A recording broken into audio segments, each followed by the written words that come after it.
प्रसुप्तां सञ्जीवयत्यखिलशक्तिधरस्वधाम्ना अन्यांश्च हस्तचरणश्रवणत्वगादीन् प्राणं नमो भगवते पुरुषाय तुभ्यम्।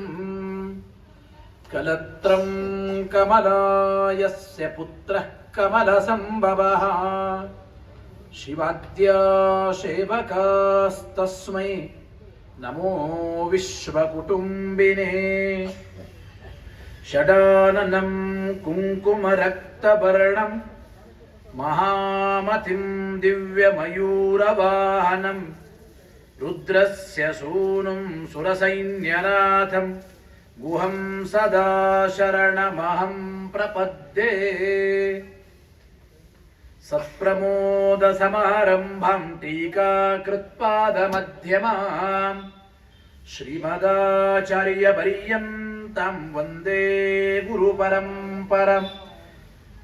यैरहं शुकवत् सम्यक् शिक्षितोऽस्मि कृपालुभिः श्रीमत्सत्यात्मतीर्थार्यान् वन्दे विद्यागुरून् मम। स्वस्त्यस्तु सतामखिलसन्मङ्गलानि भवन्तु। श्रीगुरुभ्यो नमः। हरिः ಓಂ. ವೇದಿಕೆಯ ಮೇಲಿರುವ ಇಬ್ಬರು ಗಣ್ಯರಿಗೂ ಕೂಡ ಹೃತ್ಪೂರ್ವಕವಾದ ನಮಸ್ಕಾರಗಳನ್ನ, ವಂದನೆಗಳನ್ನ, ಅಭಿನಂದನೆಗಳನ್ನ ತಿಳಿಸ್ತಾ,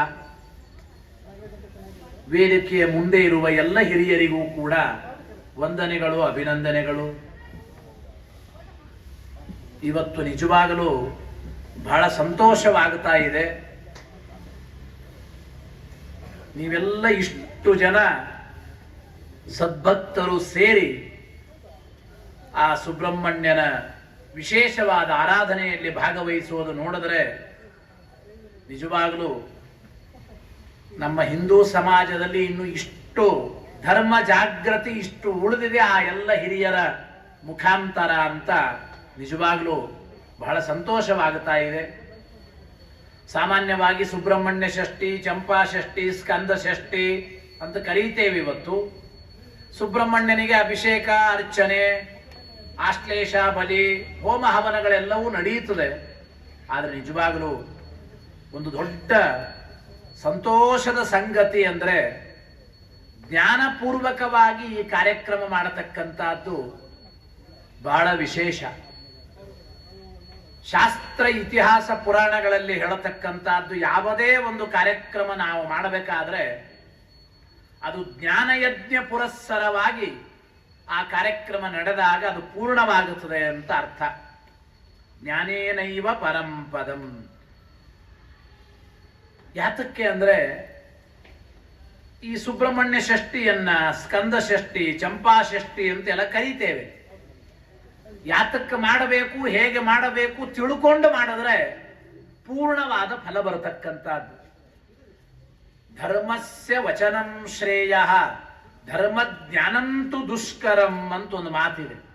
ನಾವು ಧರ್ಮಾಚರಣೆ ಮಾಡ್ತಿರ್ತೇವೆ, ಆದರೆ ಯಾತಕ್ಕೆ, ಹೇಗೆ, ಏನು ಮಾಡಬೇಕು, ಯಾವ ರೀತಿ ಮಾಡಿದರೆ ಅದು ಸಾರ್ಥಕವಾಗುತ್ತದೆ ಅದು ತಿಳ್ಕೊಂಡು ಮಾಡಬೇಕು. ತಿಳುವಳಿಕೆ ಬಹಳ ಮುಖ್ಯ. ಆದ್ದರಿಂದ ನಾವು ಅದನ್ನು ಚೆನ್ನಾಗಿ ಚಿಂತನೆ ಮಾಡಬೇಕು. ನಾನು ಯಾವಾಗಲೂ ಹೇಳ್ತಾ ಇರ್ತೇನೆ, ಪ್ರತಿ ವರ್ಷವೂ ಕೂಡ ನಮ್ಮ ಹಿರಿಯರ, ಪಿತೃಗಳ ಶ್ರಾದ್ದ ಕರ್ಮವನ್ನು ಮಾಡ್ತಿರ್ತಾರೆ ಮನೆಯಲ್ಲೆಲ್ಲ. ತಿಳುವಳಿಕೆ ಇಲ್ಲ ಅಂದ್ರೆ ಅದು ಕೇವಲ ಫಿಸಿಕಲಿ ಏನೋ ಒಂದು ಪ್ರೋಗ್ರಾಮ್ ಅಂತ ಆಗಿಬಿಡ್ತದೆ ಅಷ್ಟೇ. ಅದು ಹೆಚ್ಚಿನ ಪೂರ್ಣ ಫಲ ಕೊಡೋದಿಲ್ಲ. ಹಿಂದಿನ ಕಾಲಕ್ಕೆಲ್ಲ ಯಜಮಾನನಿಗೆ ಪುರೋಹಿತರು ಜ್ಞಾಪಿಸ್ತಾ ಇದ್ರು, ನಾಳೆ ನಿಮ್ಮ ತಂದೆಯ ತಿಥಿ ಬಂತು, ವೈದಿಕ ಮಾಡಬೇಕು. ಯಜಮಾನ ಹೇಳಿದ, ಆಚಾರ್ಯ ಈ ವರ್ಷ ನಮ್ಮ ಮನೆಯಲ್ಲಿ ವೈದಿಕ ಮಾಡೋ ಹಾಗಿಲ್ಲ ಅಂದವ. ತಿಥಿನೇ ಮಾಡೋ ಹಾಗಿಲ್ಲ, ನಮ್ಮ ಅಪ್ಪನ ತಿಥಿ ಮಾಡೋ ಹಾಗಿಲ್ಲ ಈ ವರ್ಷ. ಯಾತಕ್ಕೆ ಅಂದ್ರೆ ನಮ್ಮ ಮನೆಯಲ್ಲಿ ಬೆಕ್ಕಿಲ್ಲ ಅಂತ ಅಂದವ. ಅವರು ಪುರೋಹಿತರು ಕೇಳಿದ್ರು, ಆಚಾರ್ಯರು ಬೆಕ್ಕಿಲ್ಲ ಅಂದ್ರೆ ಶ್ರಾದ್ದ ಯಾಕೆ ಮಾಡಬಾರದು? ಇಲ್ಲ, ನಮ್ಮಪ್ಪ ಬೆಕ್ಕು ಮುಚ್ಚಿಟ್ಟೆ ಶ್ರಾದ್ದ ಮಾಡುತ್ತಿದ್ದ ಅಂತ. ಈ ವರ್ಷ ನಮಗೆ ಬೆಕ್ಕೇ ಸಿಕ್ಕಿಲ್ಲ ಅಂತ. ಅವರಪ್ಪ ಬೆಕ್ಕು ಮುಚ್ಚಿಟ್ಟು ಯಾಕೆ ಶ್ರಾದ್ದ ಮಾಡ್ತಾ ಇದ್ದ ಅಂದ್ರೆ ಅವನು ಶ್ರಾದ್ದ ಕರ್ಮಕ್ಕೆ ತೊಂದರೆ ಆಗಬಾರದು, ಮಡಿ ಮೈಲಿಗೆ ಆಚಾರ ವಿಚಾರ ಅಡಿಗೆ ಎಲ್ಲ ಓಡಾಡ್ತಿರ್ತೇವೆ, ಈ ಬೆಕ್ಕು ಅಡ್ಡಡ್ಡು ಓಡಾಡ್ತದೆ ಅಂತ ಒಂದು ಆ ಬೆಕ್ಕಿನ ಮೇಲೆ ಒಂದು ಬುಟ್ಟಿಯನ್ನು ಮುಚ್ಚಿ ಅವನು ಅವತ್ತು ಶ್ರಾದ್ದ ಕರ್ಮ ಮಾಡಿದ. ಮಗ ನೋಡಿ ಅಂದ, ಹಾಗಾದ್ರೆ ಬೆಕ್ಕು ಮುಚ್ಚಿಟ್ಟೇ ಶ್ರಾದ್ದ ಮಾಡಬೇಕು ಅಂತ ಅನಿಸ್ತದೆ ಅಂತ. ಈ ಮಿಸ್ಅಂಡರ್ಸ್ಟ್ಯಾಂಡಿಂಗ್ ಅಂತೀವಲ್ಲ, ಆ ತರ ಆಗಿಬಿಡ್ತದೆ. ಅವರಪ್ಪ ಪಿಂಡ ಇಡುವಾಗ ಏನೋ ಪಾಪ ಸಣ್ಣ ಪಂಚೆ ಉಟ್ಕೊಂಡಿದ್ದ, ಕಚ್ಚೆ ಬಿಚ್ಚೋಯ್ತು. ಮಗ ಅನ್ಕೊಂಡ್ಬಿಟ್ಟ ಕಚ್ಚೆ ಬಿಚ್ಚಿಟ್ಟೆ ಪಿಂಡ ಇಡಬೇಕು ಅಂತ. ಹೀಗೆಲ್ಲ ಕೆಲವು ತಪ್ಪು ಕಲ್ಪನೆಗಳಾಗುತ್ತದೆ. ಅದಕ್ಕೆ ನಾನು ಹೇಳಲಿಕ್ಕೆ ಬಂದದ್ದು ಮುಖ್ಯವಾಗಿ ಎಲ್ಲ ಕಡೆಗೂ ನಾವು ಕಾರ್ಯಕ್ರಮಗಳನ್ನು ಮಾಡ್ತೇವೆ. ಈಗಿನ ಕಾಲಕ್ಕೆ ಗಣೇಶೋತ್ಸವ ಅದು ಇದು, ಮೋರಿ ಮೇಲೆ ಗಣೇಶ ಕೂಡಿಸಿ ಆರ್ಕೆಸ್ಟ್ರಾ ಇಡೋದೇ ದೊಡ್ಡ ಫಂಕ್ಷನ್, ಹೀಗೇನೇನೋ ಆಗಿಬಿಡ್ತಾ. ಅದು ನಿಜವಾಗ್ಲೂ ಈ ಸುಬ್ರಹ್ಮಣ್ಯ ದೇವಸ್ಥಾನದ ಒಂದು ದೊಡ್ಡ ಸೌಭಾಗ್ಯ. ಆ ಎಲ್ಲ ಹಿರಿಯರು ಮೊದಲಿನಿಂದಲೂ 35 ವರ್ಷಗಳಿಂದ ನಡೆಸಿಕೊಂಡು ಬಂದದ್ದು ನಿಜವಾಗ್ಲೂ ಬಹಳ ಸಂತೋಷ. ಆ ಜ್ಞಾನಪೂರ್ವಕವಾಗಿ ಎಲ್ಲ ಹೋಮ ಹವನ ಕಾರ್ಯಕ್ರಮಗಳು ಇವತ್ತು ಆ ಸುಬ್ರಹ್ಮಣ್ಯನ ಆರಾಧನೆ ನಡೀತಾ ಇದೆ. ಅದಕ್ಕೆ ಸ್ವಲ್ಪ ಕಾಲ ಸುಬ್ರಹ್ಮಣ್ಯನ ಬಗ್ಗೆ, ಸ್ಕಂದನ ಬಗ್ಗೆ ಚಿಂತನೆ ಮಾಡುವ ಒಂದು ಪುಟ್ಟ ಪ್ರಯತ್ನವನ್ನು ಮಾಡೋಣ. ಷಣ್ಮುಖ, ಸುಬ್ರಹ್ಮಣ್ಯ, ಸ್ಕಂದ, ಕುಮಾರ ಎಲ್ಲವೂ ಕೂಡ ಒಬ್ಬನ ಹೆಸರೇ, ಶಿವನ ಮಗನ ಹೆಸರಿದು. ದೇವತೆಗಳಲ್ಲಿ ಬಹಳ ಅದ್ಭುತವಾಗಿರತಕ್ಕಂತಹ, ವಿಚಿತ್ರವಾಗಿರತಕ್ಕಂತಹ ಒಂದು ಪಾತ್ರ, ಒಬ್ಬ ಮಗ, ಒಬ್ಬ ಶ್ರೇಷ್ಠ ದೇವತೆ, ಅದು ಷಣ್ಮುಖ. ನೀವೆಲ್ಲ ಇವತ್ತು ಈ ಕೋರಮಂಗಲದಲ್ಲಿ 6ನೇ ಬಡಾವಣೆ ಅಂತಂದ್ರೆ ನಂಗೆ ಬಹಳ ಸಂತೋಷ ಆಯಿತು. ಸುಬ್ರಹ್ಮಣ್ಯ ನಿಮಗೆಲ್ಲ ಮಂಗಲವನ್ನ ಕೋರತಾ ಕೋರಮಂಗಲದಲ್ಲಿ 6ನೇ ಬಡಾವಣೆಯಲ್ಲೇ ಇದ್ದಾನೆ ಷಣ್ಮುಖ. ಆ ಷಣ್ಮುಖನಿಗೆ 6 ಮುಖಗಳು. ಇದು ನಿಜವಾಗ್ಲೂ 6ನೇ ಬಡಾವಣೆಯಲ್ಲಿ ಷಣ್ಮುಖನ ದೇವಸ್ಥಾನ ಇದ್ದದ್ದು ಸಾರ್ಥಕವೇ. ಆ ಶುಭ ಕೋರುವ ಒಂದು ಈ ಕೋರಮಂಗಲದಲ್ಲಿ ನೋಡಿ, ಬಹಳ ವಿಶೇಷವಾಗಿ ನಿಜವಾಗಲೂ ವಿಚಿತ್ರ ಅಂದ್ರೆ ಶಿವಪಾರ್ವತಿಯರ ಒಂದು ದಿವ್ಯ ಶಕ್ತಿ ತೇಜಸ್ಸಿನಿಂದ ಹುಟ್ಟಿದವನೇ ಸುಬ್ರಹ್ಮಣ್ಯ, ಸ್ಕಂದ ಅಂತ ಕರೀತೇವೆ. ಯಾತಕ್ಕಿವನ ಜನನ ಆಯಿತು ಅಂದ್ರೆ, ಆ ಮನೋಭಿಮಾನಿ ಶಿವನ ರುದ್ರನ ಮಹತ್ವವೂ ಅವನ ಮಹಿಮೆಯೂ ಗೊತ್ತಾಗುತ್ತದೆ. ಎಷ್ಟು ಜನ ಷಣ್ಮುಖನಿಗೆ ಪ್ರೀತಿಯಿಂದ ಹಾಲು ಕುಡಿಸಿದ್ದಾರೆ, ಷಣ್ಮುಖ ಜಗತ್ತಿಗೆ ಹೇಗೆ ಅನುಗ್ರಹ ಮಾಡಿದ, ಅದನ್ನು ನಾವು ಚಿಂತನೆ ಮಾಡಬೇಕು. ಒಂದು ಕಥೆ ಹೇಳೋದು ಪೌರಾಣಿಕ ಹಿನ್ನೆಲೆಯಲ್ಲಿ. ಒಂದು ಬಾರಿ ಪಾರ್ವತಿ ಶಿವನ ಪಕ್ಕದಲ್ಲಿದ್ದಾಗ ಶಿವ ಕಣ್ಣು ಮುಚ್ಚಿ ಧ್ಯಾನ ಮಾಡ್ತಾ ಇದ್ದ. 2 ಕಣ್ಣು ಮುಚ್ಚಿದ್ದಾನೆ, ಮೇಲಿನ 3ನೇ ಕಣ್ಣು ಮಾತ್ರ ತೆಗೆದಿದೆ ಅಂತ ನೋಡಿದ್ಲು ಅವಳು ಪಾರ್ವತಿ. ತ್ರಿನೇತ್ರ ಅಲ್ವ ಶಿವ, 2 ಕಣ್ಣು ಮುಚ್ಚಿವೆ, ಈ 1 ಕಣ್ಣು ಮಾತ್ರ ಯಾಕೆ ಓಪನ್ ಇದೆ ಅಂತ ಆ ಮೇಲಿನ ಕಣ್ಣನ್ನು ಮುಚ್ಚಿಬಿಡ್ತಾಳೆ ಆ ಪಾರ್ವತಿ. ಆ ಮೇಲಿನ ಕಣ್ಣನ್ನು ಮುಚ್ಚಿದಾಗ ಹುಟ್ಟಿದ ಒಬ್ಬ ಅಸುರನೇ ಅಂಧಕಾಸುರ. ಅಂಧಕಾಸುರ ಅಂತ ಶಿವ ಕಣ್ಣು ಮುಚ್ಚಿದ, ಪಾರ್ವತಿ ಮುಚ್ಚಿದ್ದಾಳೆ, ಅಲ್ಲಿ ಹುಟ್ಟಿದವನೇ ಅಂಧಕಾಸುರ ಅಂತ ಒಬ್ಬ ಅಸುರ, ಅವನ ಹೆಸರು. ಆ ಅಂಧಕಾಸುರನ ಸಂಹಾರಕ್ಕಾಗಿ ಬಂದವನೇ ಶಿವಪಾರ್ವತಿಯರ ಪುತ್ರ ಸ್ಕಂದ, ನಾವು ಕೇಳುತ್ತೇವೆ. ಜೊತೆಗೆ ಇನ್ನೊಂದು ವಿಶಿಷ್ಟವಾದ ಹಿನ್ನೆಲೆ, ಷಣ್ಮುಖ ಮುಖ್ಯವಾಗಿ ತಾರಕಾಸುರನನ್ನ ಸಂಹಾರ ಮಾಡಿದ ಅಂತ ನೋಡಿ. ತಾರಕಾಸುರನ ಸಂಹಾರ ಮಾಡಿ ನಮ್ಮೆಲ್ಲ ಭಕ್ತರನ್ನ ತಾರಣ ಮಾಡಿದವನು, ಸಂಸಾರದಿಂದ ದಾಟಿಸ್ತಕ್ಕಂಥವನೇ ಈ ಷಣ್ಮುಖ ಅಂತ ನಾವು ಚಿಂತನೆ ಮಾಡಬೇಕು.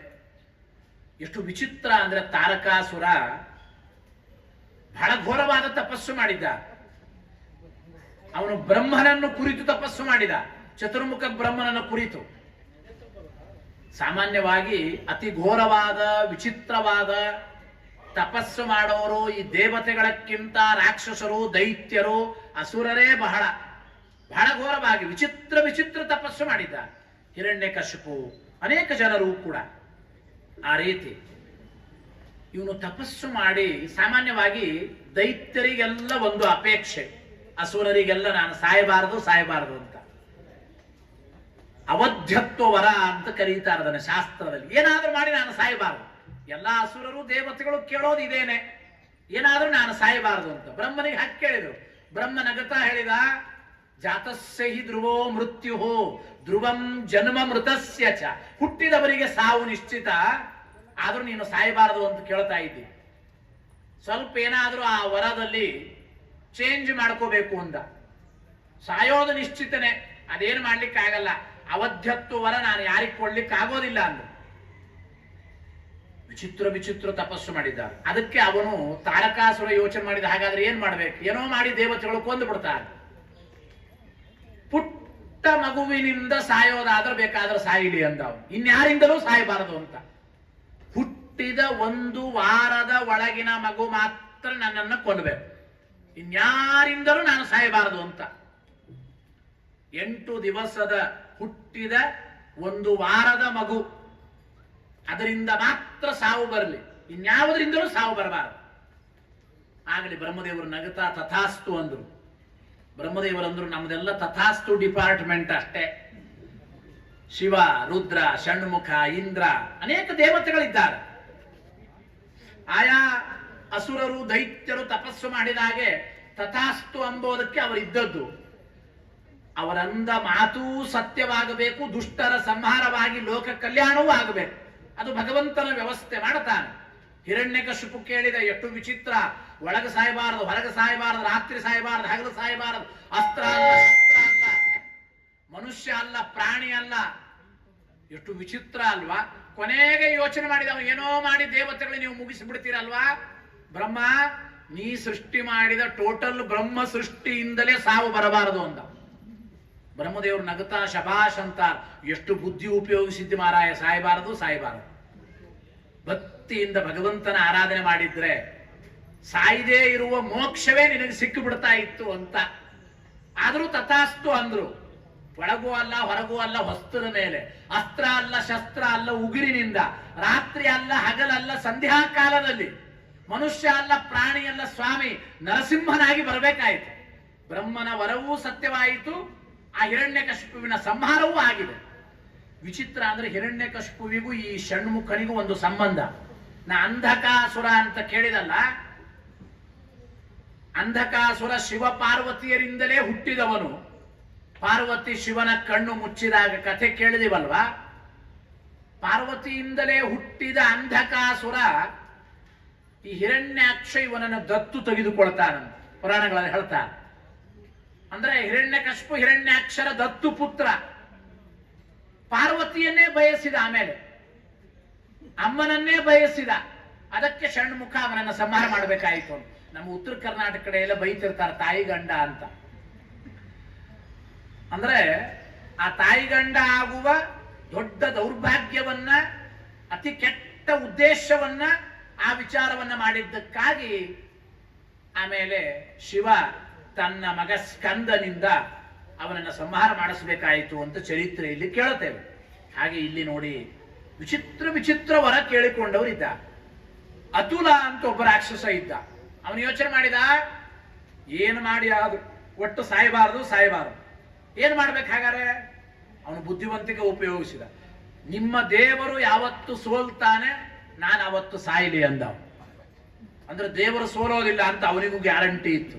ಪುರಾಣ ಕೇಳಿದ್ದ ಅವನು ಬಂದು, ದೇವರು ಯಾವತ್ತು ಸೋಲ್ತಾನೆ, ಬೇಕಾದ್ರೆ ಅವತ್ತು ನಾನು ಸಾಯಲಿ ಅಂತ. ದೇವರು ಸೋಲೋದೇ ಇಲ್ಲ.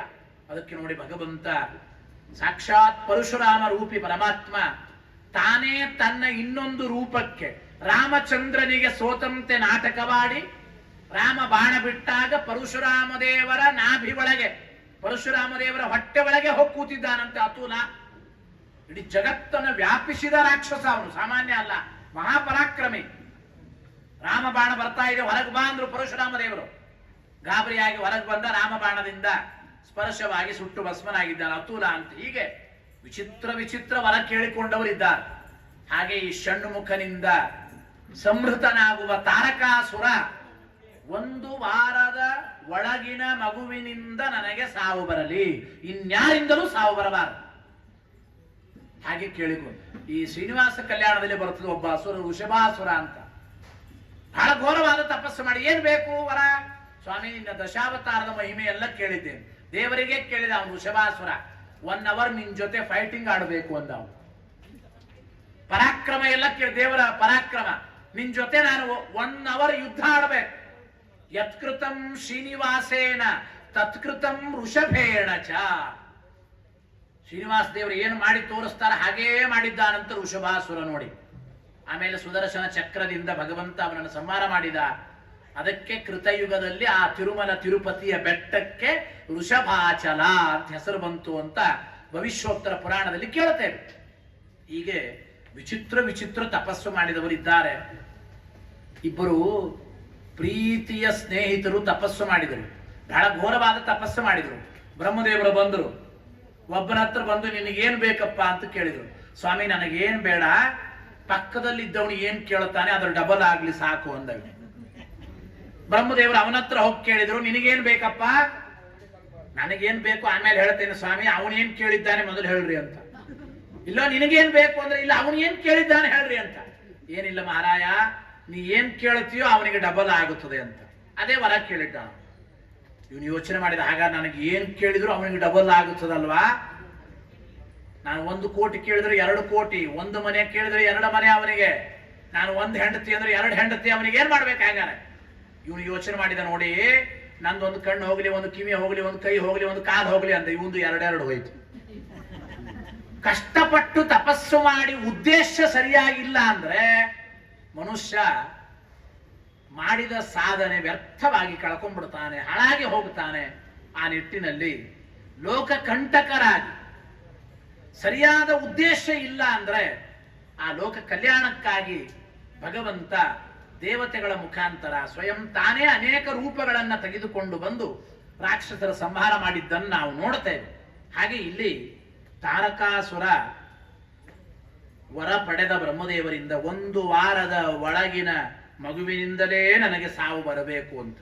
ಸರಿ ಅಂತ ಹೇಳಿ ಬ್ರಹ್ಮದೇವರು ಇದು ಶಿವನ ಮಗನಿಂದಲೇ ಸಾಧ್ಯ ಅಂತ ಯೋಚನೆ ಮಾಡಿ, ನಾವೆಲ್ಲ ಕಥೆ ಕೇಳಿದಂತೆ ಶಿವ ತನ್ನ ತೇಜಸ್ಸನ್ನ ಪಾರ್ವತಿಯಲ್ಲಿ ಹಾಕಿದ ದಿವ್ಯವಾದ ಶಕ್ತಿ, ಅದ್ಭುತವಾದ ತೇಜಸ್ಸನ್ನ, ಅಗ್ನಿಯ ಹೊಳಪನ್ನ ಪಾರ್ವತಿ ತಡ್ಕೊಳ್ಳಿಕ್ಕಾಗಿಲ್ಲ, ಗಾಬರಿ ಆಯಿತು.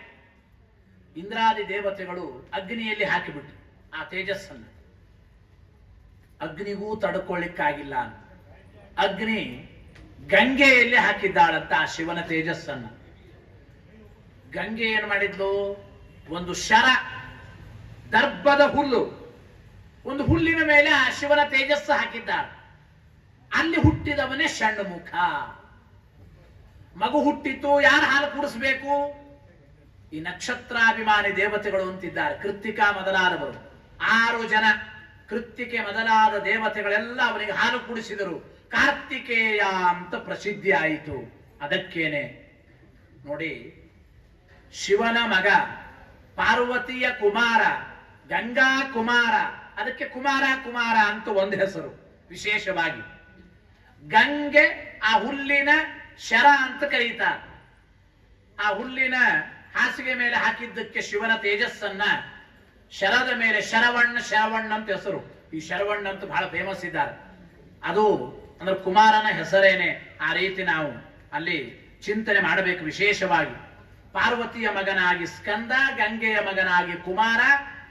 ಗಂಗೆ ಆ ದರ್ಭದ ಹಾಸಿಗೆಯಲ್ಲಿ ಹಾಕಿ ಹುಟ್ಟಿದ್ದಕ್ಕೆ ಅವನಿಗೆ ಈ ಕಡೆ ಏನಂತಾರೆ, ಕುಮಾರ ಅಂತ ಕರೆದಿದ್ದಾರೆ. ಶರವಣ 6 ಮುಖಗಳಿದ್ದಿದ್ದರಿಂದ ಷಣ್ಮುಖ. ಕೃತ್ತಿಕೆಯರೆಲ್ಲ ಹಾಲು ಕುಡಿಸಿದ್ದರಿಂದ ಅವನಿಗೆ ಕಾರ್ತಿಕೇಯ. ಹೀಗೆ ಅನೇಕ ಹೆಸರುಗಳು ಬಂದಿರತಕ್ಕಂತಹದ್ದು ಅವನಿಗೆ. ಆ ಷಣ್ಮುಖನಿಗೆ ಎಷ್ಟು ವಿಚಿತ್ರ ಅಂದ್ರೆ, ಷಣ್ಮುಖನ ರೂಪಗಳನ್ನು ನಾವು ನೋಡ್ತಾ ಹೋದ್ರೆ ಬಹಳ ಆಶ್ಚರ್ಯ ಆಗುತ್ತದೆ. ಸಾಕ್ಷಾತ್ ಭಗವಂತನ ಮಗ, ತ್ರಿಮೂರ್ತಿಗಳ ಮಗ ಷಣ್ಮುಖ ಕುಮಾರ ಒಂದು ಅರ್ಥದಲ್ಲಿ. ಆ ಷಣ್ಮುಖನ ಸುಬ್ರಹ್ಮಣ್ಯನ ಆರಾಧನೆ ನಾವು ಮಾಡಿದರೆ ತ್ರಿಮೂರ್ತಿಗಳ ಅನುಗ್ರಹ ಸಂಪಾದನೆ ಮಾಡಬಹುದಂತ. ಮೊದಲಿಗೆ ವಿಷ್ಣುವಿನ ಮಗ ಮನ್ಮಥ, ಕಾಮ ಅಂತ ಕರೀತೀವಿ.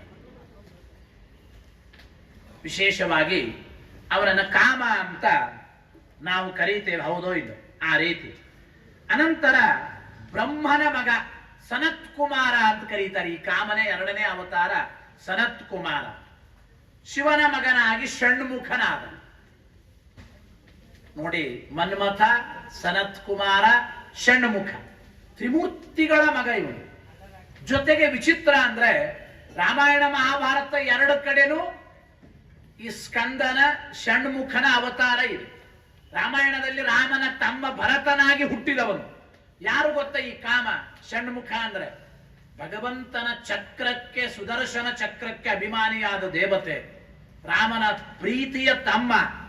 ರಾಮಾಯಣದಲ್ಲಿ ಅಂತಾರೆ ಭರತೋ ಭಕ್ತಿ ಭರಿತಃ. ಯಾವ ರೀತಿ ಭಗವದ್ಭಕ್ತಿ ಮಾಡಬೇಕು ತೋರಿಸಿದ ಮಹಾನುಭಾವ ಜಗತ್ತಿಗೆ ಭರತ. ರಾಮನ ತಮ್ಮನಾಗಿ ಅವತಾರ ಮಾಡಿದವನು ರಾಮಾಯಣದಲ್ಲಿ. ಮಹಾಭಾರತದಲ್ಲಿ ಕೃಷ್ಣನ ಮಗನಾಗಿ ಪ್ರದ್ಯುಮ್ನ. ಇದೇ ಕಾಮನೆ ಅಂದ್ರೆ ಎಷ್ಟು ರೂಪಗಳಿಂದ ಬಂದು ಭಗವಂತನ ಸೇವೆ, ಲೋಕ ಕಲ್ಯಾಣವನ್ನ ಮಾಡಿದ್ದಾನೆ ಅಂತ ನಾವು ಚಿಂತನೆ ಮಾಡಬೇಕು. ಶಿವ ದುಷ್ಟ ಕಾಮನೆಯನ್ನ ಸುಟ್ಟಾಕಿದ ತನ್ನ ಮೂರನೇ ಕಣ್ಣಿನಿಂದ. ಆದ್ರೆ ಅದೇ ಕಾಮನನ್ನೇ ಮತ್ತೆ ಷಣ್ಮುಖನನ್ನಾಗಿ ಪಡೆದ, ತನ್ನ ಮಗನನ್ನೇ. ವಿಷ್ಣು ಸಹಸ್ರನಾಮದಲ್ಲಿ ಅನೇಕ ಕಡೆ ಭಗವಂತನಿಗೆ ಒಂದು ಮಾತು ಇದೆ, ಭಯಕೃತ್ ಭಯನಾಶನಃ. ಧರ್ಮ ತಪ್ಪಿದರೆ ಭಗವಂತ ನಮಗೆ ಭಯ ಉಂಟು ಮಾಡುತ್ತಾನೆ, ಶಿಕ್ಷೆ ಕೊಡ್ತಾನೆ. ಮತ್ತೆ ಧರ್ಮ ಮಾರ್ಗದಲ್ಲಿ ನಡೆದಾಗ ನಮಗೆ ಬಂದ ಭಯವನ್ನ, ಆಪತ್ತನ್ನ, ವಿಪತ್ತನ್ನ ಭಗವಂತ ಪರಿಹಾರ ಮಾಡ್ತಾನೆ. ಆ ನಿಟ್ಟಿನಲ್ಲಿ ಶಿವ ತನ್ನ ಮೂರನೇ ಕಣ್ಣಿನಿಂದ ಸುಟ್ಟ ಕಾಮನನ್ನ ಮನ್ಮಥ ಅಂತ ಕರೀತಾರೆ. ಅವನಿಗೆ ಮನಸ್ಸನ್ನ ವಿಕಾರಗೊಳಿಸ್ತಕ್ಕಂಥವನು. ಕಾಮನಿಗೆ ನಮ್ಮ ಮನಸ್ಸನ್ನ ಮಥನ ಮಾಡತಕ್ಕಂಥವನು ಮನ್ಮಥ ಅಂತ ಹೇಳಿದ್ದಾರೆ. ಅಂತಹ ಅಲ್ಲಿ ನಾವು ಚೆನ್ನಾಗಿ ಚಿಂತನೆ ಮಾಡಬೇಕು. ಸರಿ ಅಂತ ಹೇಳಿ ನೋಡಿ, ಹುಟ್ಟಿದ ಒಂದು ವಾರದೊಳಗೇನೆ ಆ ತಾರಕಾಸುರನನ್ನ, ಇನ್ನು ಶೈಶವಾವಸ್ಥೆ ಅಂತ ಕರೀತೇವೆ, ಪುಟ್ಟ ಮಗು ಇದ್ದಾಗಲೇನೆ ಆ ದುಷ್ಟ ಅಸುರನನ್ನು ಸಂಹಾರ ಮಾಡಿದ ದೊಡ್ಡ ಕೀರ್ತಿ, ಲೋಕ ಕಲ್ಯಾಣ ಮಾಡಿದ ಮಹಾನುಭಾವ ಅದು ಕುಮಾರ, ಷಣ್ಮುಖ, ಸ್ಕಂದ ಅಂತ ಕರೀತೇವೆ.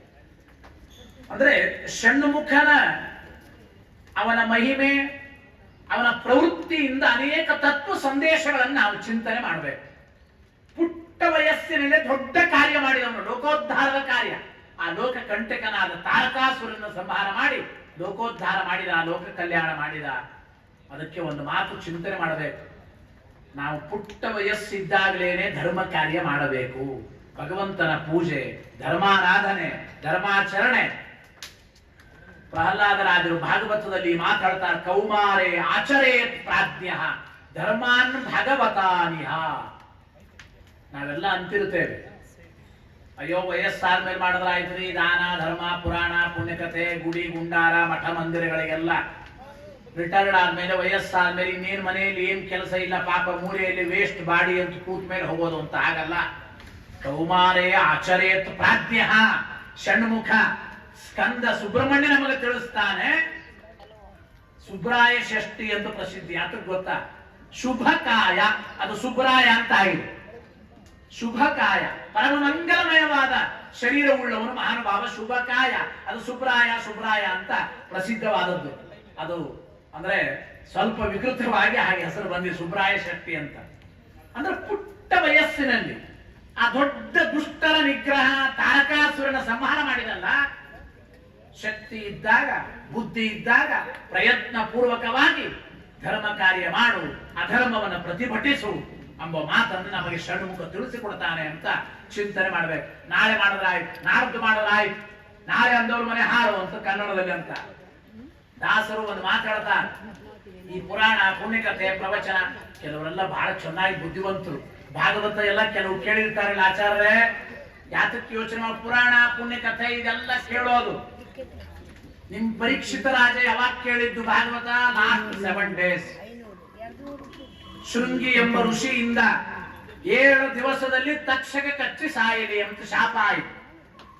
ಕೊನೆ 7 ದಿವಸ ತಾನೇ ಗಂಗಾ ತೀರದಲ್ಲಿ ಪರೀಕ್ಷಿತರು ಭಾಗವತ ಕೇಳಿದ್ದು.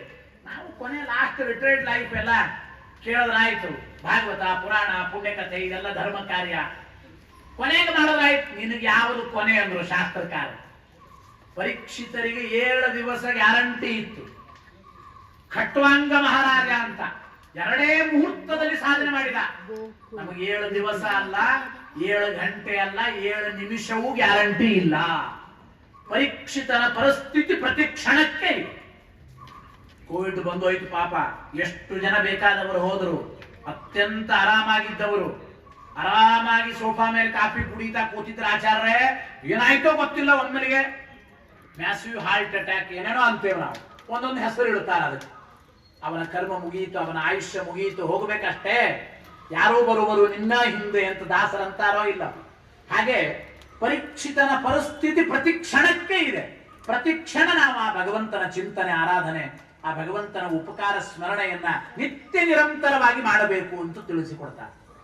ಉರದೇವರ ಮಾಡಬೇಕಣ್ಣ ತನ್ನೊಳಗೆ ತಾನು, ಉರದೇವರ ಮಾಡಬೇಕಣ್ಣ ಮತ್ತೆ ಇಂಥ ಜನುಮ ಬರದಣ್ಣ, ಕೇಳಣ್ಣ ಕೇಳು ಈ ಬಾಳು ಅಸ್ಥಿರವೆಂದು ತಿಳಿಯಣ್ಣ. ಊರು ದೇವರು ಮಾಡೋದು ಅಂತ ನಾವು ಹಳ್ಳಿ ಕಡೆ ಎಲ್ಲ ಊರು ದೇವರು ಮಾಡೋದು ಅಂತ ಗ್ರಾಮ ದೇವತೆ ಆರಾಧನೆ ಮಾಡ್ತಿರ್ತೇವೆ. ಊರು ಅಂದ್ರೆ ಈ ದೇಹವೆಂಬ ಪಟ್ಟಣ, ಈ ದೇಹವೆಂಬ ಊರಿನಲ್ಲಿ ಭಗವಂತನ ಚಿಂತನೆ, ಆರಾಧನೆ, ಆ ಭಗವಂತನ ಸ್ಮರಣೆ, ಇದು ಊರು ದೇವರು ಮಾಡೋದು ಅಂತ ಅರ್ಥ. ಪ್ರತಿಕ್ಷಣ ಪ್ರತಿನಿತ್ಯ ಆ ಭಗವಂತನ ಆರಾಧನೆ ಸ್ಮರಣೆ ಮಾಡಬೇಕು ಎಂಬ ಚಿಂತನೆಯನ್ನು ತಿಳಿಸಿಕೊಡ್ತಾರೆ. ಅನೇಕ ಮಾತುಗಳಿದೆ. ಹಂಗೆ ಮಾಡಲಯ್ಯ ಕೃಷ್ಣ ಹೋಗುತ್ತಿದೆ ಆಯುಷ್ಯ, ಏಸು ಜನುಮದ ಸುಕೃತದ ಫಲವೋ ತಾನು ಜನಿಸಲಾಗಿ, ಭೂಸುರ ದೇಹದ ಜನುಮವು ಎನಗೆ ಸಂಭವಿಸಿದೆಯಾಗಿ, ಮರಳಿ ಈ ಪರಿ ಜನುಮವು ಬರುವ ಭರವಸೆಯಂತೂ ಇಲ್ಲ. ಎಷ್ಟು ಅದ್ಭುತವಾಗಿ ಗೋಪಾಲದಾಸರು ನಮಗೆ ಎಚ್ಚರಿಕೆ ಕೊಡ್ತಾರೆ. ಮತ್ತೆ ಇಂಥ ಜನುಮ ಬರದಣ್ಣ.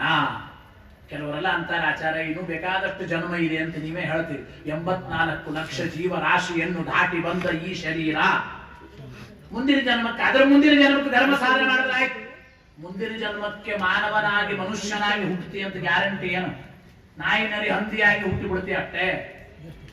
84 ಲಕ್ಷ ಜೀವರಾಶಿಯನ್ನು ದಾಟಿ ಬಂದ ಈ ಶರೀರ ಪ್ರಮೋಷನ್ ಆಗಿ ಆಗಿ ಆಗಿ ಆಗಿ ಅನೇಕ ಪಶು ಪಕ್ಷಿ ಪ್ರಾಣಿ ಕ್ರಿಮಿ ಕೀಟಗಳಾಗಿ ಆಗಿ ಆಗಿ ಮನುಷ್ಯನಾಗಿ ಹುಟ್ಟಿ ಬಂದಿದ್ದ ಈ ಜೀವ, ಮಾನವ ಜನ್ಮ ಬರು ದೊಡ್ಡದು, ಇದು ಹಾಳು ಮಾಡಿಕೊಳ್ಳಬೇಡಿರೋ ಹುಚ್ಚಪ್ಪಗಳಿರ. ಎಲ್ಲ ಶಾಸ್ತ್ರದ ಸಂದೇಶವನ್ನ, ಷಣ್ಮುಖ ಹೇಳಿದ ಸಂದೇಶವನ್ನ ದಾಸರು ಕನ್ನಡದ ಕನ್ನಡಿಯಲ್ಲಿ ನಮಗೆ ತಿಳಿಸಿಕೊಟ್ಟದ್ದಷ್ಟೇ. ಪುಟ್ಟ ವಯಸ್ಸಿನಲ್ಲೇ ಅದ್ಭುತವಾದ ಸಾಧನೆ ಮಾಡಿದ ಮಹಾನುಭಾವ ಅದು ಷಣ್ಮುಖ, ಕುಮಾರ, ಸುಬ್ರಹ್ಮಣ್ಯ, ಸ್ಕಂದ ಅಂತ ಕರೀತೇವೆ. ಇವತ್ತು ಸ್ಕಂದ ಷಷ್ಠಿ, ಸುಬ್ರಹ್ಮಣ್ಯ ಷಷ್ಠಿ, ಚಂಪಾ ಷಷ್ಠಿ ಅಂತೂ ಹೆಸರು ಕರೀತಾರೆ.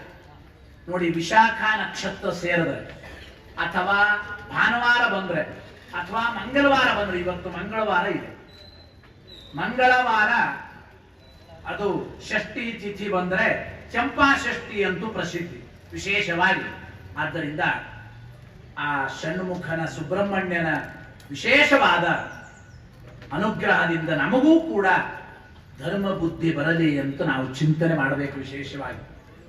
ಯಾಕೆಂದ್ರೆ ವಯಸ್ಸಾದ ಮೇಲೆ ಕಿವಿ ಕೇಳಿಸೋದಿಲ್ಲ, ಕೈಕಾಲಲ್ಲಿ ಶಕ್ತಿ ಇರೋದಿಲ್ಲ. ಶಕ್ತಿ ಇದ್ದಾಗ, ಬುದ್ಧಿ ಇದ್ದಾಗ ಪ್ರಯತ್ನ ಪೂರ್ವಕವಾಗಿ ಯಥಾಶಕ್ತಿಯಾಗಿ ಆದರೂ ನಮ್ಮಿಂದ ಧರ್ಮಾಚರಣೆ ನಡೆಯಬೇಕು, ನಮ್ಮ ಧರ್ಮಾಚರಣೆ ನಾವು ಮಾಡಬೇಕು ಅಂತ ನಾವು ಚಿಂತನೆ ಮಾಡಬೇಕು. ಇದರ ಜೊತೆಗೆ ಷಣ್ಮುಖನಿಗೆ ನಾ ಹೇಳಿದೆ, ಷಣ್ಮುಖ 6 ಮುಖಗಳಿವೆ. ಅಂದ್ರೆ ಪಂಚ ಜ್ಞಾನೇಂದ್ರಿಯಗಳು ಮತ್ತು ಮನಸ್ಸು, ಈ 6 ಮುಖಗಳಿಂದ ಯಾವಾಗಲೂ ಭಗವಂತನ ಚಿಂತನೆ, ಆರಾಧನೆ ನಡೆಯಬೇಕು. ಅದರ ಜೊತೆಗೆ ನಾವೆಲ್ಲ ಈ ಆಕರ್ಷಣೆಗೆ ಬಲಿಯಾಗಿ ಚಾಪಲ್ಯ ಬಹಳ, ಅದು ಜಿಹ್ವಾ ಚಾಪಲ್ಯ ಇರಬಹುದು, ಮನಸ್ಸಿನ ಚಂಚಲತೆ ಇರಬಹುದು. ಆ ಮನಸ್ಸಿನ ಚಾಪಲ್ಯವನ್ನ, ಮನಸ್ಸಿನ ಚಂಚಲತೆಯನ್ನ ಕಳೆದುಕೊಳ್ಳಬೇಕು, ಜಿಹ್ವಾ ಚಾಪಲ್ಯವನ್ನ ಬಿಡಬೇಕು. ಬ್ರಹ್ಮಚರ್ಯದಿಂದಲೇ ಇದ್ದ ಮಹಾನುಭಾವ ಅದು ಸುಬ್ರಹ್ಮಣ್ಯ, ಷಣ್ಮುಖ. ಇವತ್ತು ವಿಶೇಷವಾಗಿ ಬ್ರಹ್ಮಚಾರಿಗಳಿಗೆ, ವಟುಗಳಿಗೆ ಆರಾಧನೆ ಬಹಳ ವಿಶೇಷ. 9 ವಟುಗಳ ಆರಾಧನೆ ಹೇಳ್ತಾರೆ. 8 ಸರ್ಪಗಳ ಆವಾಹನ ಮಾಡಬೇಕಂತ ವಟುಗಳಲ್ಲಿ. 9ನೇದ್ದು ಸಂಕರ್ಷಣ ಅಂತ ವಿಶೇಷವಾಗಿ. ಹಾಗೆ 9 ಬ್ರಹ್ಮಚಾರಿ ವಟುಗಳ ಆರಾಧನೆ ಯಾರು ಮಾಡ್ತಾರೆ, ಒಳ್ಳೆ ಸಂತಾನ, ಐಶ್ವರ್ಯ, ಬ್ರಹ್ಮಹತ್ಯಾದಿ ಸಕಲ ದೋಷಗಳ ಪರಿಹಾರ ಅಂತ ವಿಶೇಷವಾಗಿ ಪುರಾಣಗಳಲ್ಲಿ ನಮಗೆ ತಿಳಿಸಿಕೊಡ್ತಾರೆ. ಸುಬ್ರಹ್ಮಣ್ಯನ ಆರಾಧನೆಯಿಂದ ಏನೇನಾಗುತ್ತದೆ ಅಂತ. ಈಗಿನ ಕಾಲಕ್ಕೆಲ್ಲ ಈ ಚರ್ಮ ರೋಗಗಳು ಬಹಳ, ಸಂತಾನ ಆಗಿರೋದಿಲ್ಲ. ಆ ಎಲ್ಲ ದೋಷಗಳ ಪರಿಹಾರವಾಗಿ ವಂಶಾಭಿವೃದ್ಧಿ ಆಗಬೇಕು, ಐಶ್ವರ್ಯದ ಅಭಿವೃದ್ಧಿ, ಆ ಒಳ್ಳೆ ಸತ್ಸಂತಾನ, ಚರ್ಮ ರೋಗ ಪರಿಹಾರ. ಎಷ್ಟು ವಿಚಿತ್ರ ಗೊತ್ತಾ, ಸುಬ್ರಹ್ಮಣ್ಯ ಸರ್ಪಗಳಿಗೆಲ್ಲ ಒಂದು ವರ ಕೊಟ್ಟಿದ್ದಾರೆ. ಗರುಡ ದೇವರು ಎಲ್ಲ ಹಾವುಗಳನ್ನ ತನ್ನ ತಾಯಿಯ ವಿನತ, ಅವಳ ದಾಸ್ಯತ್ವ ಬಿಡುಗಡೆ ಮಾಡಬೇಕು.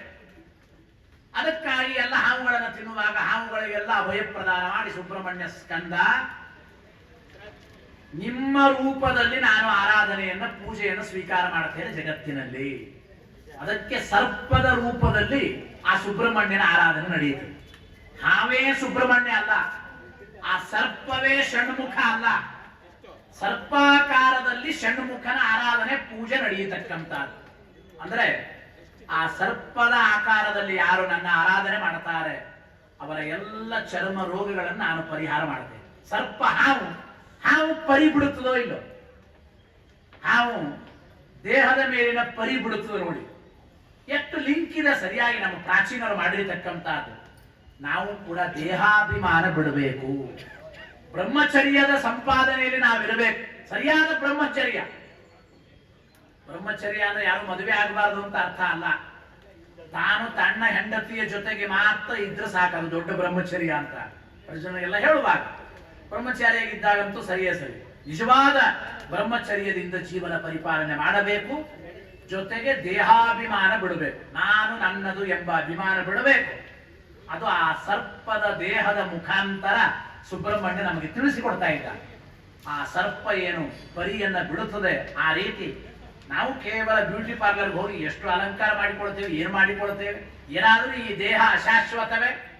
50-60 ಆದ ಮೇಲೆ ಕ್ರಮೇಣ ದೇಹದಲ್ಲಿ ಶಕ್ತಿ ಕಡಿಮೆ ಆಗ್ತಾ ಬರೋದೇನೆ.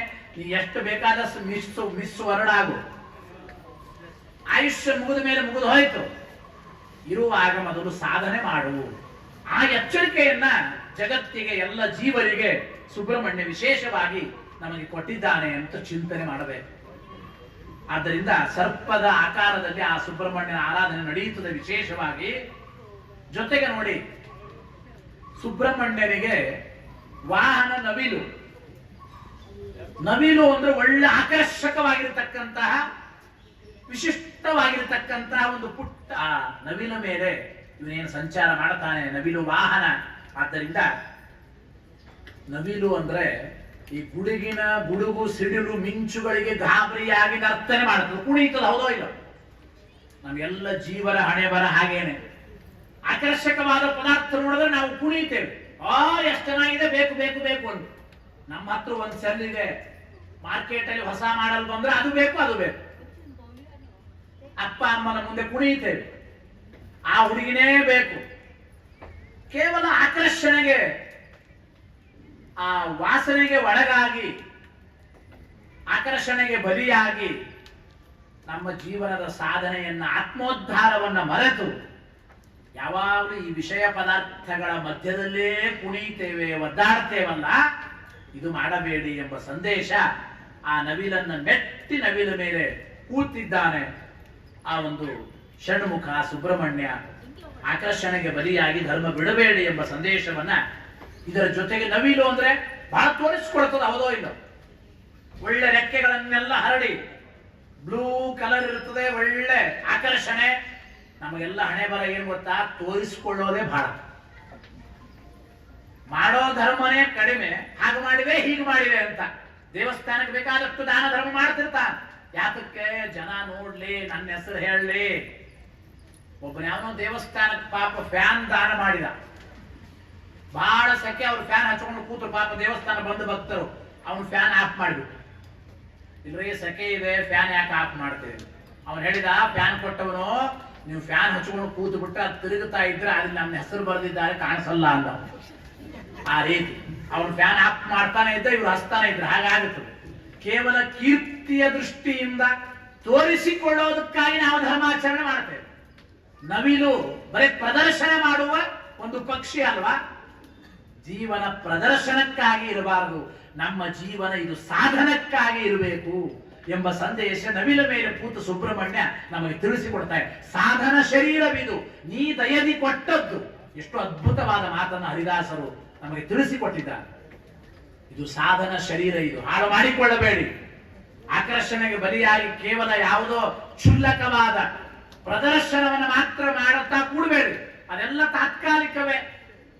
ಚೆನ್ನಾಗಿದೆ ಅಂತ 4 ಜನ ಅಂದು ಹೋಗುತ್ತಾರೆ, ಆದ್ರೆ ನಿನ್ನ ಸಾಧನೆ ಏನಾಯಿತು?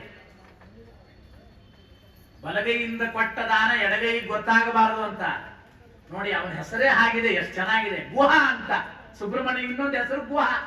ಪ್ರತಿಯೊಂದರಲ್ಲಿ ಒಂದು ಸಂದೇಶ ಇದೆ. ಗುಹ, ಗುಹೆಯಲ್ಲಿ ಕುಳಿತುಕೊಂಡು ಸಾಧನೆ ಮಾಡತಕ್ಕಂಥವ್ರು.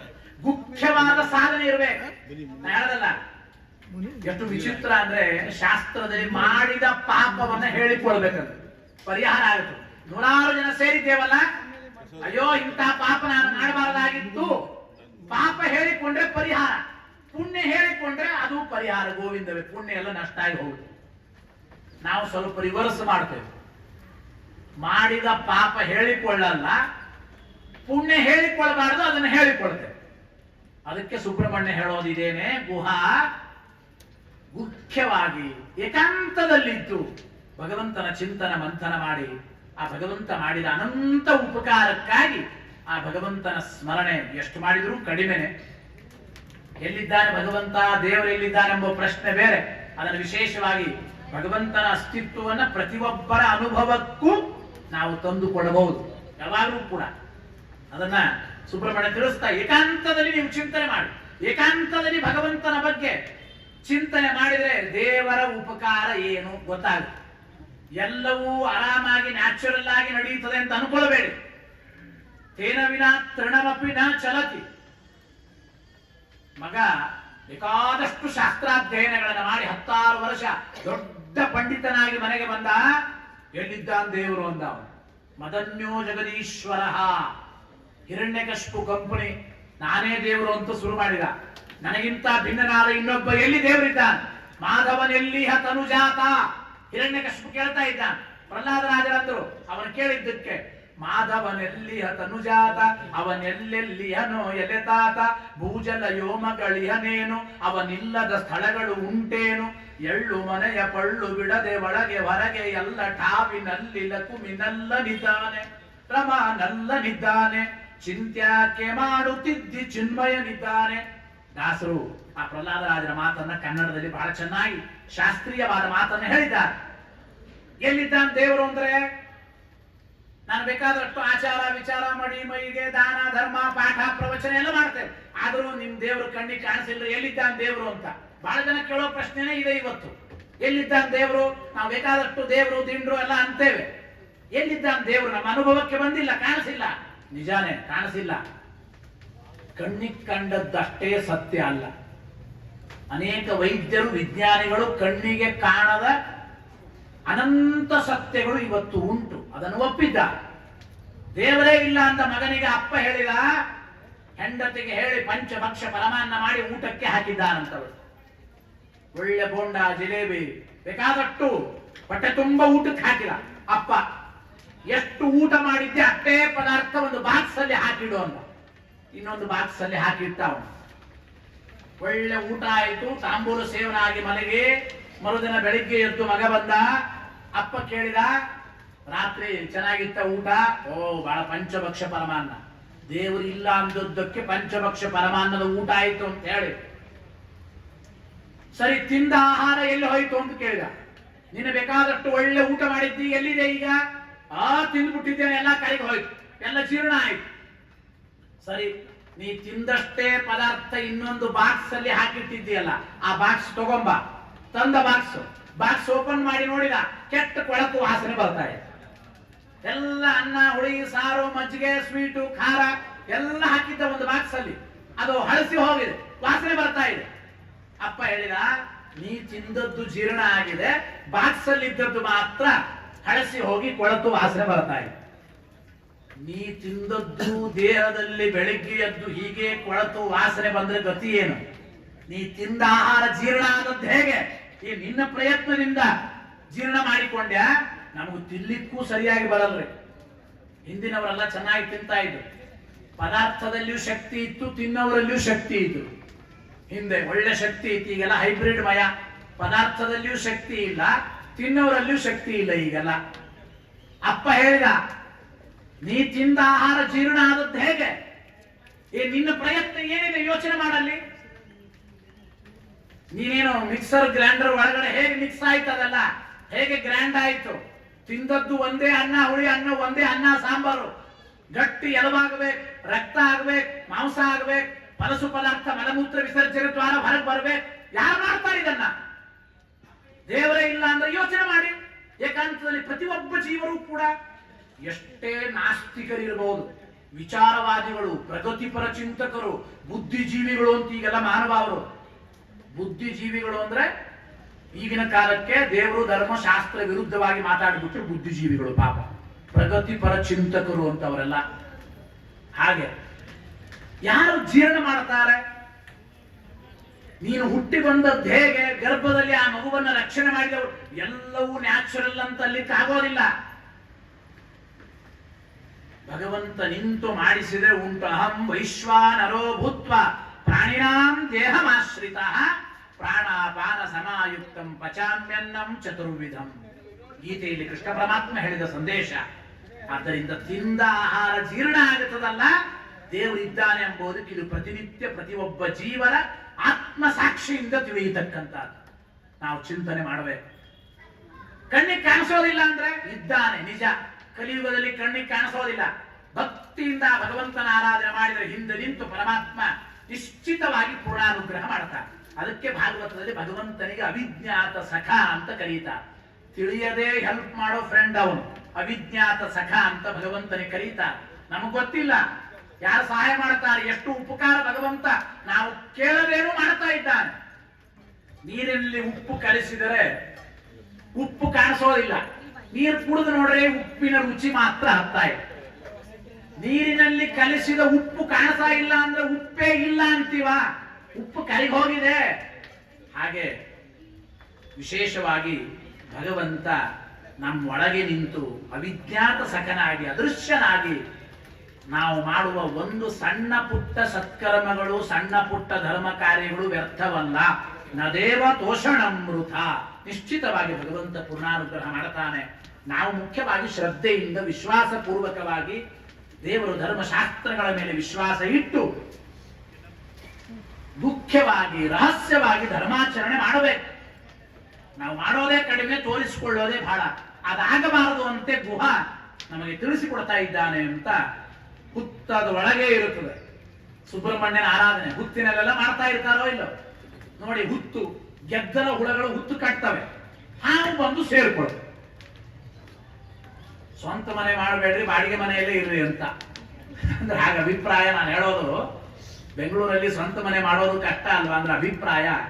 ನಾನು ನನ್ನದು, ಇದು ನನ್ನ ಮನೆ, ನನ್ನ ಆಸ್ತಿ, ಇದು ನನ್ನ ಶರೀರ, ನನ್ನ ದೇಹ, ಎಷ್ಟು ಅಭಿಮಾನ. ಈ ಅಭಿಮಾನ ದೇವರ ಕಡೆ ಇದ್ರೆ ನಮ್ಮ ಉದ್ಧಾರ ಆಗಿರುತ್ತೆ. ನಿನ್ನವ ನಿನ್ನವ ಶ್ರೀನಿವಾಸ. ಆ ಭಗವಂತನ ಮೇಲೆ ನಮಗೆ ಅಭಿಮಾನ ಇದ್ದಾಗ ನಿಶ್ಚಿತವಾಗಿ ನಮ್ಮ ಉದ್ಧಾರವಾಗುತ್ತದೆ. ಹುತ್ತಿನಲ್ಲಿ ವಾಸ, ಜೊತೆಗೆ ಆ ಸರ್ಪದ ಹಾವು ಪರಿ ಬಿಡುತ್ತದಲ್ಲ, ದೇಹದ ಮೇಲೆ ಅಭಿಮಾನ. ಕೇವಲ ನೋಡಿ ಯಾವಾಗಲೂ ಅಷ್ಟೇನೆ, ನಮಗೆಲ್ಲ ಆಗುವ ಸುಖ ದುಃಖಗಳು ಅಭಿಮಾನ ನಿಮಿತ್ತಕವಾಗೇನು, ಹೌದೋ ಇಲ್ಲ? ಆ ಅಭಿಮಾನ ಬಿಡಬೇಕು.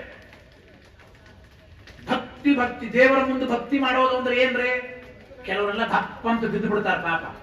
ಎಷ್ಟು ಭಕ್ತಿಯಿಂದ ಅಂತ ಸಾಷ್ಟಾಂಗ ನಮಸ್ಕಾರ ಮಲ್ಕೊಂಡ್ಬಿಟ್ಟಿರ್ತಾರೆ ಅರ್ಧ ಗಂಟೆ ಅವರು ಪಾಪ. ರೆಸ್ಟ್ ಗಲ್ಲ ಬಡ್ಕೊಳ್ತಾರೆ. ಇದು ಭಕ್ತಿ ಅಲ್ಲ. ಅನನ್ಯ ಭಾವದಿಂದ ಭಗವಂತನಿಗೆ ಶರಣಾಗತಿ ಭಾವದಿಂದ ಆ ಭಗವಂತನಿಗೆ ಆತ್ಮ ಸಮರ್ಪಣೆ ಮಾಡಿಕೊಳ್ಳೋದಿದೆಯಲ್ಲ, ಇದು ಭಕ್ತಿ. ನಮಸ್ಕಾರ, ನಮನ ತಿರುಗಿಸಿದ್ರು ನಮನ ನೋಡಿ. ಮನಪೂರ್ವಕವಾಗಿ ಭಗವಂತನಿಗೆ ಶರಣಾಗತಿನೇ ಅದು ನಮಸ್ಕಾರ, ನಮನ ಅಂತ ಕರೀತೇವೆ. ಆ ರೀತಿ ನಿರಂತರ ಪ್ರೇಮ ಪ್ರವಾಹ ಭಕ್ತಿ. ಆ ಭಗವಂತ ನನ್ನವ, ನನಗಿಂತಲೂ ಹೆಚ್ಚು ನಾವು ಆ ಭಗವಂತನ ಮೇಲೆ ಭಕ್ತಿ ಮಾಡಿದಾಗ ಆ ಭಗವಂತನ ಪೂರ್ಣಾನುಗ್ರಹ ಆಗುತ್ತದೆ ಅಂತ ಅಭಿಪ್ರಾಯ. ಆ ವಿಶೇಷವಾಗಿ ಭಗವಂತನ ಚಿಂತನೆಯನ್ನ ನಾವು ಮಾಡಬೇಕು ಅಂತ ಆ ಸುಬ್ರಹ್ಮಣ್ಯ ನಮಗೆ ತಿಳಿಸಿಕೊಡ್ತಾನೆ. ಮುಖ್ಯವಾಗಿ ನಾ ಹೇಳಿದಲ್ಲ, ದೇಹದ ಮೇಲೆ ನೀವು ಅಭಿಮಾನ ಬಿಡಿ, ದೇಹದ ಒಳಗೆ ಭಗವಂತ ಇದ್ದಾನೆ ಅಂತ ಚಿಂತನೆ ಮಾಡಿ ನಮ್ಮ ಎಲ್ಲ ಚರ್ಮ ರೋಗಾದಿಗಳು ಪರಿಹಾರ ಆಗುತ್ತದೆ. ಅದಕ್ಕೆ ಉಪ್ಪಿನ ದಾನ ಕೊಡಬೇಕು ಅಂತ ಹೇಳೋದುಂಟು. ಸುಬ್ರಹ್ಮಣ್ಯನ ಪ್ರೀತಿಗಾಗಿ ಉಪ್ಪು ದಾನ, ಚರ್ಮ ರೋಗ ಪರಿಹಾರವಾಗಿ ಒಳ್ಳೆ ಮೈಕಾಂತಿ. ನೀವು ಯಾವ ಬ್ಯೂಟಿ ಪಾರ್ಲರ್ ಹೋಗೋದು ಬೇಕಾಗಿಲ್ಲ. ಸುಬ್ರಹ್ಮಣ್ಯನ ವಿಶೇಷ ಭಕ್ತಿಯ ಆರಾಧನೆ ಮಾಡಿ, ಉಪ್ಪು ದಾನ ಮಾಡಿ ಸುಬ್ರಹ್ಮಣ್ಯನಿಗೆ ಅರ್ಚನೆ ಮಾಡಿಸಿದಾಗ ನಿಶ್ಚಿತವಾಗಿ ಭಕ್ತಿ ಶ್ರದ್ಧೆಯಿಂದ ಅಲ್ಲಿ ನಮಗೆ ಒಳ್ಳೆ ಮೈಕಾಂತಿ, ತೇಜಸ್ಸು ಬರತಕ್ಕಂತಹದ್ದು ಅಂತ ಆ ಸುಬ್ರಹ್ಮಣ್ಯನ ಚಿಂತನೆಯಿಂದ ನಮಗೆ ಅಲ್ಲಿ ತಿಳಿಸಿಕೊಡ್ತಾರೆ. ಅಂತಹ ಸುಬ್ರಹ್ಮಣ್ಯನ ವಿಶೇಷವಾದ ಆರಾಧನೆಯನ್ನ ಇವತ್ತು ನಾವು ಮಾಡ್ತಾ ಇದ್ದೇವೆ. ಭಕ್ತಿ ಶ್ರದ್ಧೆಯಿಂದ ಆ ಸುಬ್ರಹ್ಮಣ್ಯನ ಆರಾಧನೆಯನ್ನು ಮಾಡಬೇಕು ಅಂತ ಹೇಳ್ತಾರೆ. ನಾನು ಹೇಳಿದೆ, ತ್ರಿಮೂರ್ತಿಗಳ ಮಗನಾಗಿ ಮೆರೆದವನು ಆ ಸುಬ್ರಹ್ಮಣ್ಯ. ನಮಗೂ ಕೂಡ 6 ಮುಖಗಳ ಮುಖಾಂತರ ನಮ್ಮ ಸಾಧನೆ ಆಗಲಿ. ಪಂಚ ಜ್ಞಾನೇಂದ್ರಿಯಗಳು ಮತ್ತು ಒಂದು ಮನಸ್ಸಿನಿಂದ ವಿಶೇಷವಾಗಿ ಭಗವಂತನ ಚಿಂತನೆ ಮಂಥನೆ ನಮ್ಮ ಜೀವನದಲ್ಲಿ ವಿಶೇಷವಾಗಿ ನಡೆಯಲಿ. ಆ ಸುಬ್ರಹ್ಮಣ್ಯ ಮಾಡಿಸ್ಬೇಕು. ಆದ್ದರಿಂದ ಆ ಷಣ್ಮುಖನ ಚಿಂತನೆ ಎಷ್ಟು ಮಾಡಿದರೂ ಕಡಿಮೆನೆ. 6 ಮುಖದಿಂದ ನಾವು ಸಾಧನೆ ಮಾಡಿದಾಗ ನಮ್ಮ ಅರಿಷಡ್ವೈರಿಗಳೆಲ್ಲ ನಿವಾರಣೆಯಾಗಿ ನಿಶ್ಚಿತವಾಗಿ ಸುಬ್ರಹ್ಮಣ್ಯನ ಅನುಗ್ರಹ ಆಗುತ್ತದೆ.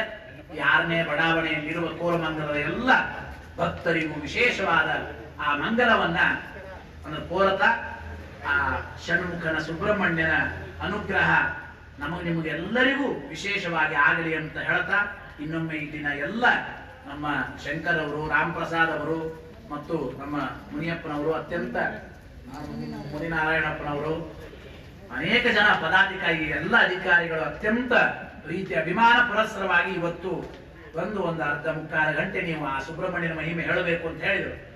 ಆ ನಿಮಿತ್ತದಿಂದ ನಮಗೂ ಕೂಡ ಆ ಸುಬ್ರಹ್ಮಣ್ಯನ ಮಹಿಮೆ ತಿಳಿಯುವ ಒಂದು ಸುಯೋಗ ಸಿಕ್ಕಿತು. ಕೇಳಿದ್ದಕ್ಕೆ ನಿಮಗೆಲ್ಲರಿಗೂ ಇನ್ನೊಮ್ಮೆ ವಿಶೇಷವಾಗಿ ಅಭಿನಂದನೆಯನ್ನು ತಿಳಿಸ್ತಾ, ಹರಯೇ ನಮಃ. ಶ್ರೀಕೃಷ್ಣಾರ್ಪಣಮಸ್ತು.